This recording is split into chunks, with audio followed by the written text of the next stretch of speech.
raja dia. Aduh, siapa pula ni?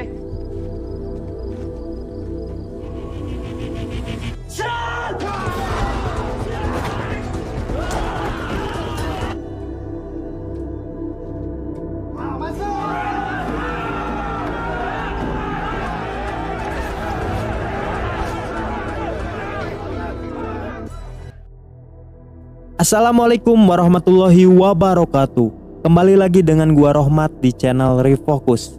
Bagaimana kabarnya kalian makhluk omnivora? Semoga baik-baik saja ya dan sehat selalu. Oke, film yang berjudul Wira ini rilis pada tahun 2019. Wira yang berarti pahlawan.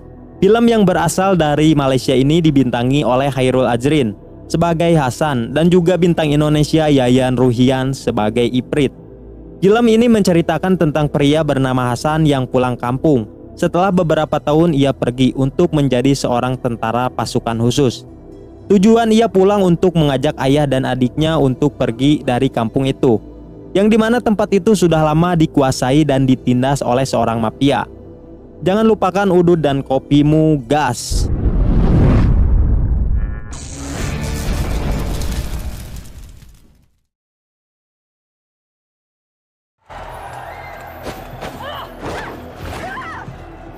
Film diawali dengan diperlihatkannya dua orang wanita yang sedang bertarung di atas ring. Dan wanita berambut pendek itu bernama Zain, sedangkan yang panjang bernama Vi.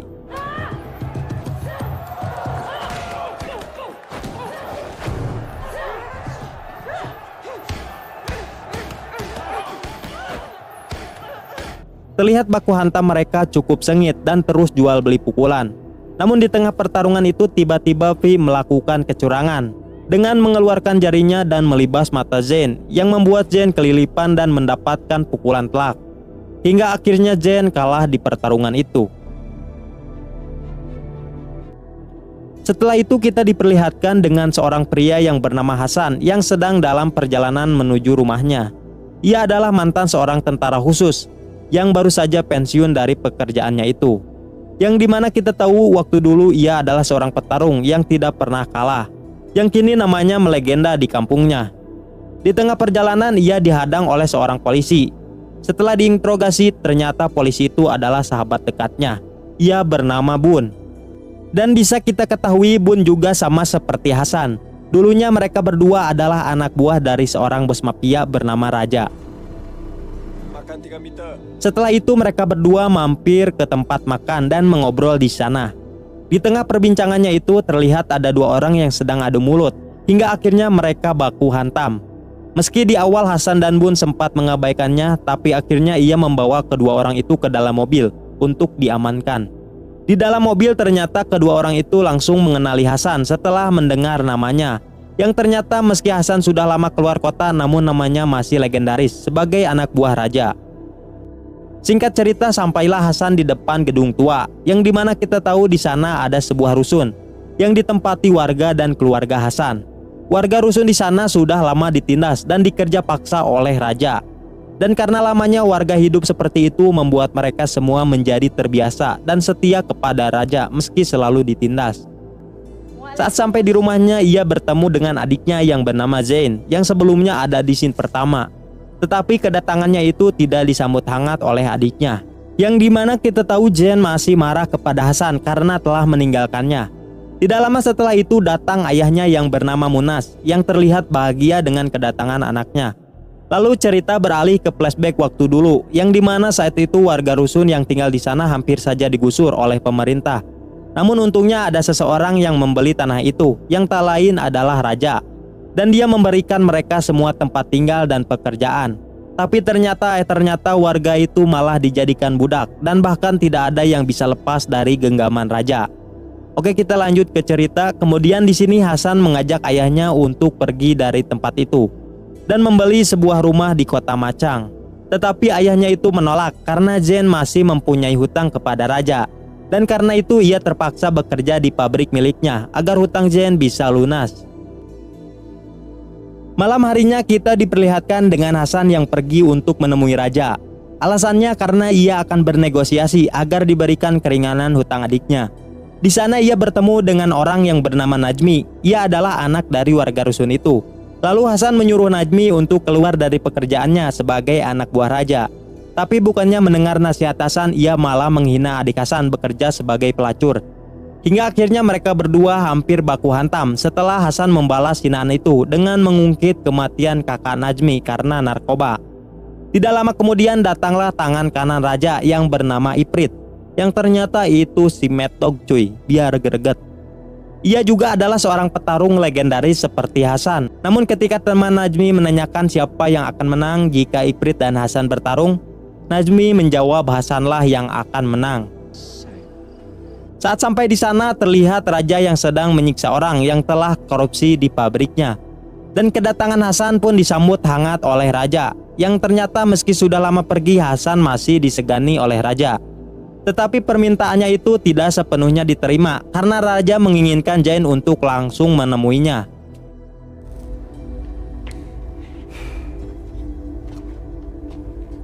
Sebelum pergi, di depan gerbang ternyata sudah ada Najmi dan anak buahnya yang sudah menunggunya.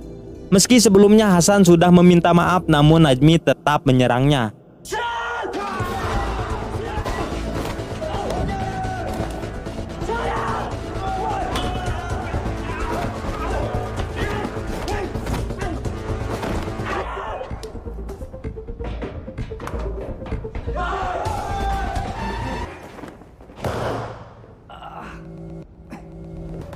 Terlihat anak buah Najmi yang terus berdatangan, namun Hasan terlihat santuy dan bisa mengalahkan mereka.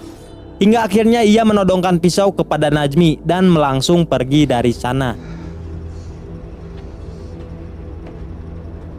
Karena kejadian itu ia terkena sabetan di tangannya. Ketika di rumah ia diobati tangannya oleh Zain, yang kini hubungan mereka berdua terlihat kembali akrab. Namun ketika Hasan membujuknya untuk menemui dan meminta maaf kepada raja, ia malah narajang Hasan. Di tempat lain kita diperlihatkan dengan Munas yang sedang bekerja di pabrik kondom milik raja.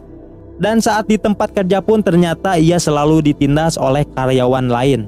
Namun ternyata secara diam-diam ia menyelidiki pabrik itu. Pagi harinya Hasan bertemu dengan Najmi dan anak buahnya yang kini terlihat tidak polontong lagi. Ketika sedang membeli udut garpit, Bon memanggilnya dan mengobrol sambil sebat santuy. Di sini ia mengajak Hasan bekerja sama untuk menangkap raja. Tetapi tawarannya itu ditolak karena ia tidak berani untuk melawan raja. Apalagi warga rusun yang masih setia kepada raja meskipun menderita. San, jangan jadi macam dia orang. Malam harinya kita diperlihatkan dengan Hasan dan Zain yang pergi menemui raja untuk meminta keringanan. Yang dimana kita tahu akhirnya Zain mau datang dan meminta maaf setelah dibujuk oleh ayahnya. Di sana ia langsung meminta maaf karena sebelumnya pernah menghina raja. Namun tak disangka raja malah menyuruh Zain untuk memakan makanan anjing agar masalahnya bisa tuntas. Meski awalnya ia sempat menolak, tapi akhirnya ia memakannya. Tapi ternyata setelah melakukan itu ia hanya melunasi 40% saja dari hutangnya. Dan sisanya raja meminta Zain dan Hasan untuk bertarung di atas ring dengan anaknya yang bernama Vi dan Ryan. Dan tanpa banyak bacot, Zain pun langsung menerima tantangan itu. Dah fight Bon. Kau bagi aku kunyah. Kelas. Jadi kau setuju lah ni ikut aku? Setelah itu kita diperlihatkan dengan pertarungan mereka, duo versus duo.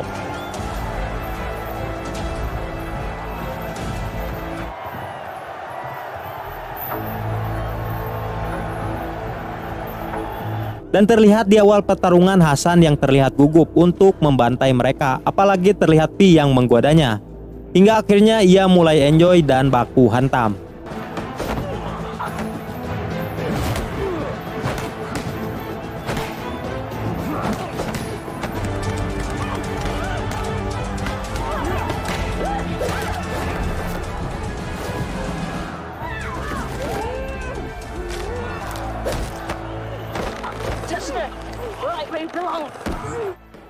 Dan pertarungan itu pun dimenangkan oleh Hasan dan Zain.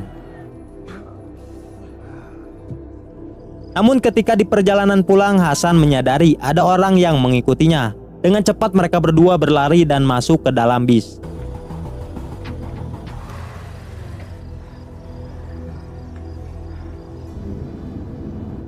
Namun ternyata di dalam mobil itu sudah ada V dan Ryan yang sudah menunggunya untuk balas dendam. Tanpa banyak bacot lagi, mereka pun langsung baku hantam di dalam mobil itu.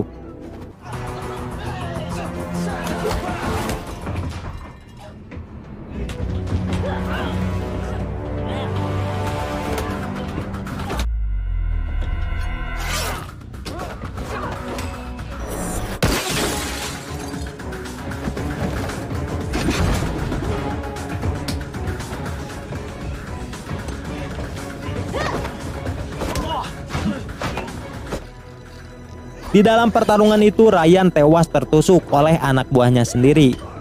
Dan karena kematian adiknya itu membuat V sedih dan langsung mengendalikan bis itu untuk ditabrakkan ke tiang listrik.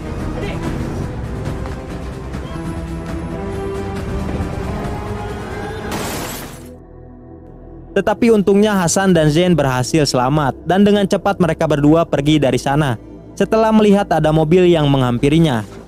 Yang ternyata di dalam mobil itu adalah Raja dan Pi yang akan menangkap Hasan dan Zain.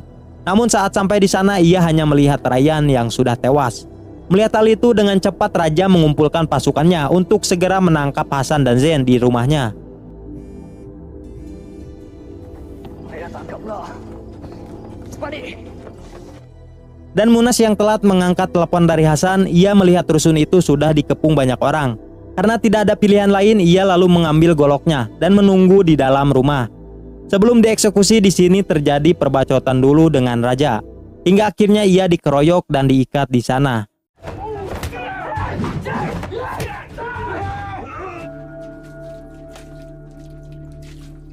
Lalu Raja membakar rumah itu dengan Munas di dalamnya. Bersamaan dengan itu, Hasan dan Zain yang melihat rumahnya terbakar, mereka mencoba menolong ayahnya yang ada di dalam. Namun itu sia-sia karena ayahnya yang sudah meninggal. Sebelum mereka berdua pergi, ternyata ada anak buah Raja yang melihat kedatangan mereka.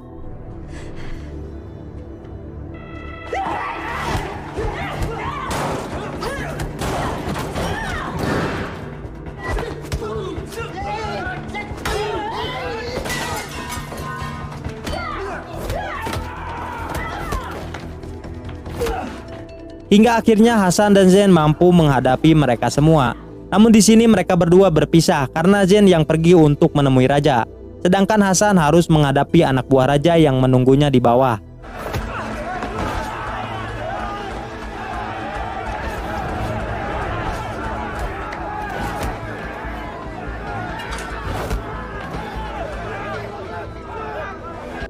Dan ketika detik-detik Hasan akan dikeroyok, tidak lama kemudian datang kepolisian yang dipimpin oleh Bun dan langsung menangkap mereka termasuk Hasan. Hasan, please. Di dalam mobil, Hasan menceritakan tentang ayahnya yang dibakar hidup-hidup oleh Raja, yang membuat ia mau bekerja sama dengan Bun untuk menangkapnya. Mendengar hal itu, Bun langsung melepaskannya dan menyuruhnya untuk pergi. Namun sebelum pergi, Bun memberitahu tentang sebuah tempat rahasia di pabrik itu dan menyuruh Hasan untuk ke sana. Cepat bawa. Di tempat lain kita diperlihatkan dengan Zain yang sedang baku hantam dengan orang yang pernah mengganggu ayahnya. Tidak lama setelah itu Hasan datang ke sana dan langsung menghampirinya. Namun tiba-tiba segerombol anak buah Raja datang dan langsung mengepungnya. Sebelum terjadi baku hantam, tiba-tiba mereka semua mendapatkan panggilan telepon dari keluarganya.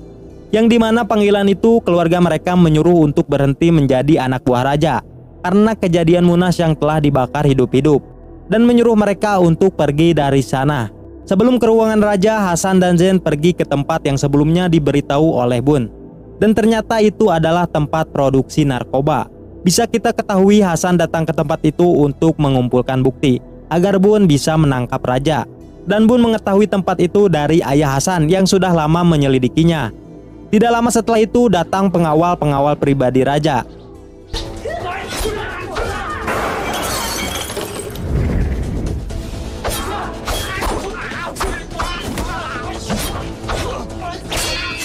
Tapi karena baku hantam itu membuat barang-barang di sana bocor dan terbakar. Dengan cepat mereka berdua keluar dari sana. Setelah itu Hasan dan Zain melanjutkan perjalanannya lagi. Tetapi mereka dihadang oleh Iprit dan Pi yang sudah menunggunya. Dan tanpa banyak bacot mereka berdua langsung bayuan.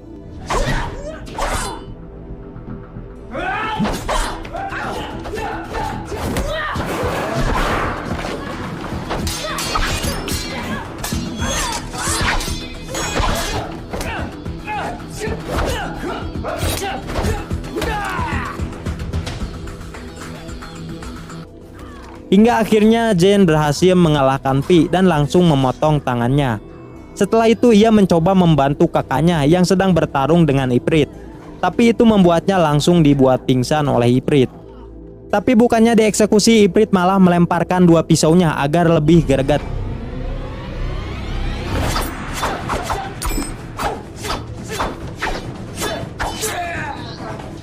Dan baku hantam itu berhasil membuat Hasan tumbang dan tidak bisa lagi bangkit. Saat Iprit akan membunuhnya, tiba-tiba Zen bangun dan menusukkan pisau ke tubuhnya. Meski awalnya tusukan itu tidak mempan, tapi pada akhirnya Iprit mati setelah Hasan mematahkan tulang punggungnya.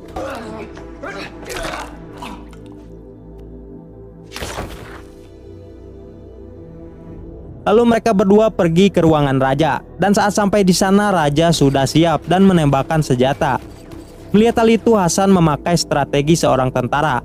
Ia membawa Starpo untuk dijadikan tameng, yang dimana saat raja menembak tameng itu keluarlah gas dan membuatnya tidak bisa melihat. Dan akhirnya ia berhasil menghajarnya hingga pingsan. Tetapi saat akan membunuhnya, ia teringat dengan tujuannya untuk memasukkan raja ke penjara. Sebelum keluar dari sana, Hasan menyuruh adiknya untuk pergi keluar kota agar tidak terlibat atas kejadian ini. Lalu ia menyeretnya keluar dari pabrik itu. Saat di luar pabrik sambil menyeret raja, ternyata di sana sudah ada banyak orang, termasuk para kepolisian. Lalu ia menyerahkan raja termasuk dirinya kepada Bun, dengan syarat tidak menyangkut pautkan adiknya atas kejadian ini. Dan saat ia akan dimasukkan ke dalam mobil, kini warga rusun itu meneriaki namanya sebagai pahlawan, karena telah membebaskan mereka dari ketertindasan bos mafia.